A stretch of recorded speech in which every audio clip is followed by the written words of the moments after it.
we consider the Statement of Advice. The Statement of Advice is introduced by the Financial Service Reform Act. Previous to that, some advice might not have been given in a written form. The full statement of advice that we will consider here will exceed the requirements at law for a statement of advice.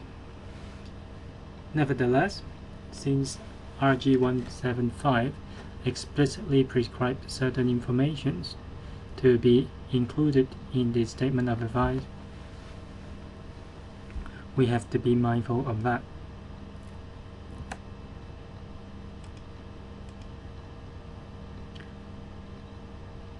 In preparing a written plan, a financial planner usually would use a standardized format. Standardized format would include a personalized and compliant covering letter, a standardized and compliant cover page, an executive summary, a table of contents, and then the details of the advice. The covering letter needs to be written in a professional but not necessarily formal language. The purpose is communications, so it should be clear and concise and readily understandable to the client. So the financial literacy of the client is important. It should be tailored to the client's level. Plain English where possible. The covering letter should be written on letterhead and with contact information of the planner. It should include the licensee information, the ABN, and an acknowledgement by the financial advisor that he or she is acting as an authorized representative of the licensee or the dealer group. The covering letter should also invite the client to contact the financial advisor if any of the information is incorrect, or if the client requires clarification in understanding the plan. It also needs to warn the client that decisions regarding implementations of the SOA must be made within 30 days. Outside that period, they should seek the advice of the financial planner. Assumptions, market conditions may have changed, rendering the previous recommendation no longer appropriate. It's also important to get the clients to understand the needs of annual review because of changes in investment performance, personal circumstances, and market environments. Now the cover page. The cover page of all SOAs are required to provide the following information: that it is a statement of advice, the name of the plan recipient, the date that the plan becomes effective, the name and contact details of the financial advisor who provided the plan, and the name and contact details of the licensee who authorized the SOA. Licensee are usually the financial planning company, the principals, or the bank, or the financial institutions. Should also include a statement that the plan is private and confidential, and a warning to the client that they must read this important piece of document in full and carefully before actions, and speak to the financial advisor if they have any questions.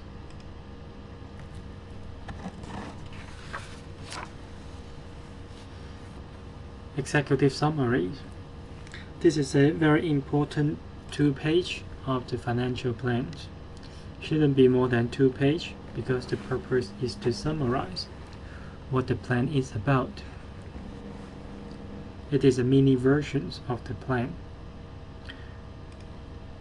It sets out the key personal details of the clients, summarize the goals and objectives, State each main recommendation, the expected outcomes, confirmed likely goal achievements, and should include some warnings in relation to projections. We'll consider the details of each of these headings in the following slides.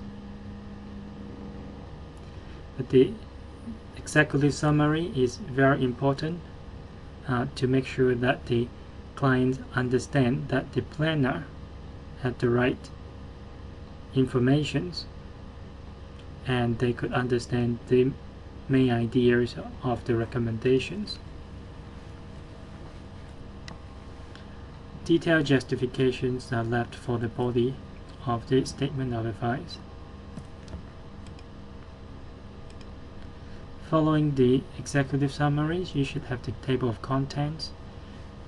This should clearly lay out the structure of the plans. Make sure all the pages are numbered in the table of content, including the appendices.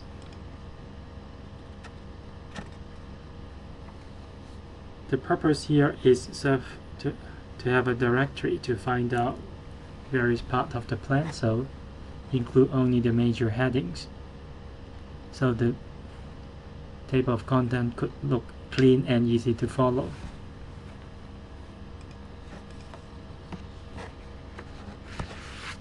The body of the SOA usually consists of 6 distinct parts. You have the basis of advice, recommendations, an implementation schedule, a disclosures and disclaimer sections, and then an authority to proceed and appendices.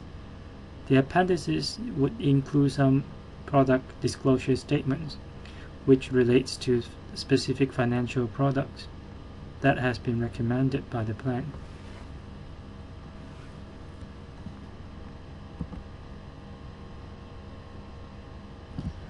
The basis of advice. The basis for advice section is very important. It must be a clear and concise restatement of all the pertinent client information relevant for coming up with the plan. It should include current and future cash flow and saving estimates,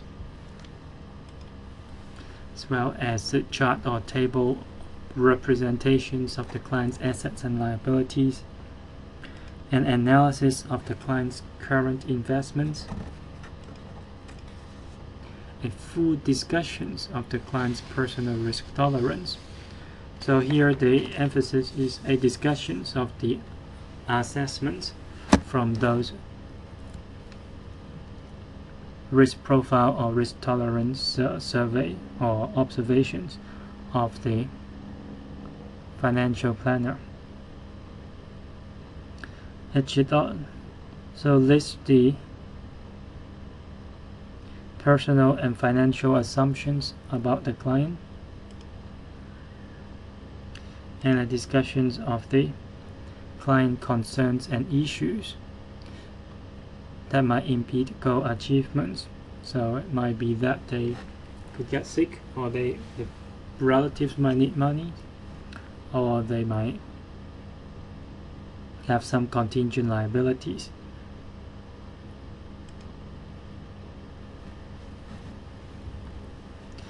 A source.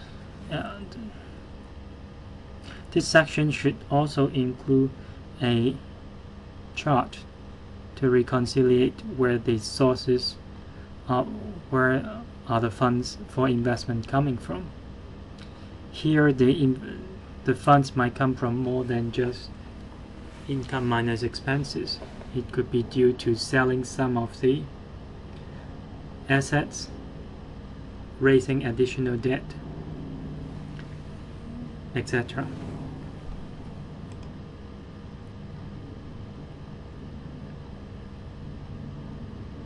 And discussions of the assumptions are important, as we've mentioned earlier. The assumptions that is discussed in the SOA should include personal assumptions, such as they are going to receive basically the cash flow projections are correct, that they will continue to receive incomes, or they will be spending incomes, they are expected to be in good health, not going to hospital and incur major expenses, or if so, then certain insurance would be covering those.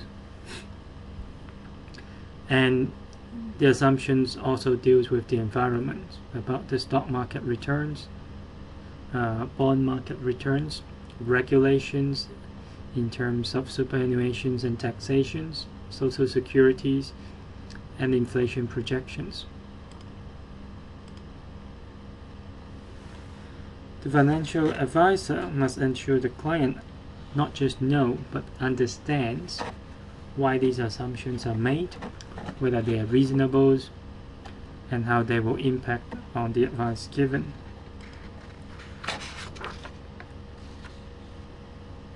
And this assumption needs to be tested as being reasonable for projections given the current state of the world, and that is to be done in each annual review. In preparing the cash flow, assets, and liabilities, the purpose is to focus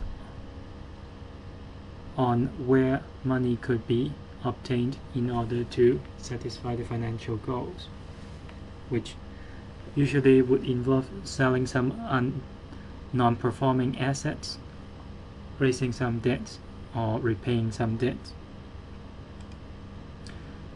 In order to do that, the amount and the timing of debts is important so that the liabilities could be covered.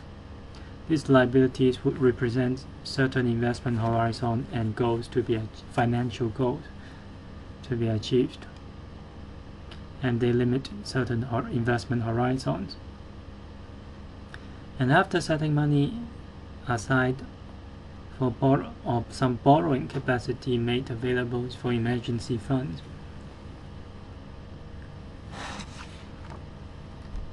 the financial planners could take these cash flow projections, assets and liabilities as basic working materials to optimize the achievement of financial goals.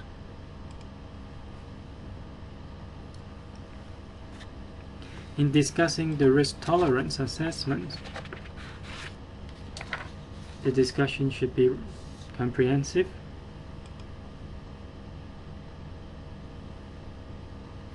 The SOA need to specify after the discussion here a benchmark asset allocations the client will need to accept in order to achieve the stated goals. So here we're talking about more than just filling in those forms. We have to write about the summary assessments of risk profile, and given the risk tolerance and profile, the goals and the resources available, an appropriate level of asset allocations that would achieve the goals. The goals here are the finalized goals after the planner has discussed and prioritized the client's otherwise possibly long list of goals. So what needs to be presented in the SOA is only the final outcome of that financial planning process.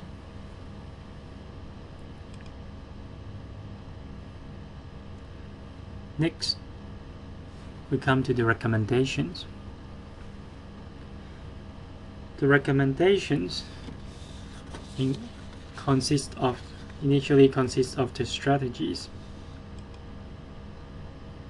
The client needs to see a clear statement of the strategies behind their recommendations.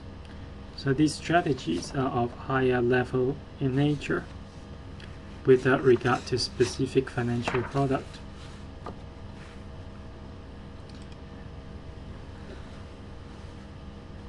So strategies consist of ways to achieve the goals, and there could be more than one. The strategy should be flexible enough to deal with potential and likely change of circumstances.